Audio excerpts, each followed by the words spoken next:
Hey everyone, today I'm gonna show you how to add multiple picture on Instagram story with music. Simply at first open your Instagram. Press on to your story option. At first create a story. Select any photo and just add a background color. Press on this arrow option. Showing you to draw option. I'm set a solid color. Select any color and just long press. Then set to background color.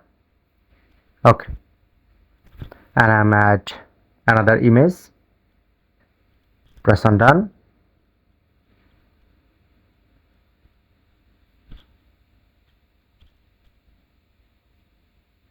Click on to sticker option. Showing it to photo option. If you want to add a frame image, select to add another image and place anywhere. Showing it to music option. Add music. Press on this arrow option and done. Press on to share. That's it.